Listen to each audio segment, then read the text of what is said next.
ಮಧ್ಯಪ್ರಾಚ್ಯ ಸಂಘರ್ಷದ ಹಿನ್ನೆಲೆಯಲ್ಲಿ ಸಾಗರಯಾನ ಹಾಗೂ ವ್ಯಾಪಾರ ವಹಿವಾಟುಗಳನ್ನು ನಿರ್ವಿಘ್ನವಾಗಿ ನಡೆಸಲು ಮುನ್ನೆಚ್ಚರಿಕೆ ವಹಿಸುವ ಸಲುವಾಗಿ ಕೇಂದ್ರ ಬಂದರು ಮತ್ತು ಜಲಸಾರಿಗೆ ಸಚಿವ ಸರ್ಬಾನಂದ ಸೋನೋವಾಲ್ ಉನ್ನತ ಮಟ್ಟದ ಸಭೆ ನಡೆಸಿದರು. ಬಂದರು ಮತ್ತು ಸಮುದ್ರಯಾನದ ಬಾಧ್ಯಸ್ಥರು ಸಭೆಯಲ್ಲಿ ಭಾಗವಹಿಸಿದ್ದರು. ಜಾಗತಿಕ ಸರಬರಾಜನ್ನು ಸಕ್ರಿಯವಾಗಿ ಕಾಯ್ದುಕೊಳ್ಳಲು ಅನುಸರಿಸಬೇಕಾದ ಪ್ರಮಾಣಿತ ಕ್ರಮಗಳ ಬಗ್ಗೆ ಸಭೆಯಲ್ಲಿ ಚರ್ಚೆ ನಡೆಸಲಾಯಿತು.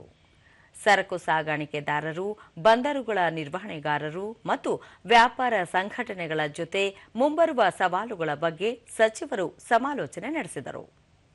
ಸಾಗರಯಾನದ ಮಾರ್ಗಗಳಿಂದ ಅಡಚಣೆಗಳು, ಹಡಗು ಸಂಚಾರದ ವೇಳಾಪಟ್ಟಿ ಮತ್ತು ಸರಕು ಸಾಗಾಣಿಕೆ ಸಂಬಂಧಿಸಿದ ತೊಂದರೆಗಳ ಬಗ್ಗೆ ಪರಸ್ಪರ ವಿಚಾರ ವಿನಿಮಯ ನಡೆಯಿತು. ಸಮುದ್ರಯಾನದಲ್ಲಿನ ವಿಳಂಬವನ್ನು ತಗ್ಗಿಸುವುದು, ನಿರಂತರ ಕಾರ್ಯಾಚರಣೆ, ಸಾಗಾಣಿಕೆ, ಪೂರೈಕೆ ಸರಪಳಿ ಸ್ಥಿತಿಸ್ಥಾಪಕತ್ವ ಕುರಿತಂತೆ ಬಾಧ್ಯಸ್ಥರು ತಮ್ಮ ವಿಚಾರ ವಿನಿಮಯ ಮಾಡಿಕೊಂಡರು. ಸರ್ಕಾರದ ವತಿಯಿಂದ ಪರಿಸ್ಥಿತಿ ನಿಭಾಯಿಸಲು ತೆಗೆದುಕೊಳ್ಳಬೇಕಾದ ಕ್ರಮಗಳ ಬಗ್ಗೆಯೂ ಚರ್ಚಿಸಲಾಯಿತು.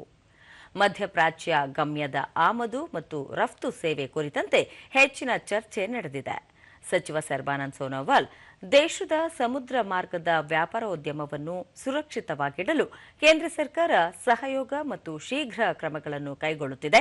ಭಾರತದ ಬಂದರು ಸೇವೆ ಹೊಸ ಸವಾಲುಗಳನ್ನು ನಿಭಾಯಿಸುವ ಸಾಮರ್ಥ್ಯ ಹೊಂದಿದೆ ಹಾಗೂ ಪಶ್ಚಿಮ ಕರಾವಳಿ ಮಾರ್ಗದ ಹಡಗುಗಳ ಸಂಚಾರಕ್ಕೆ ಎಲ್ಲ ರೀತಿಯ ನೆರವನ್ನು ಕಲ್ಪಿಸುವುದಾಗಿ ಸಚಿವರು ಭರವಸೆ ನೀಡಿದ್ದಾರೆ.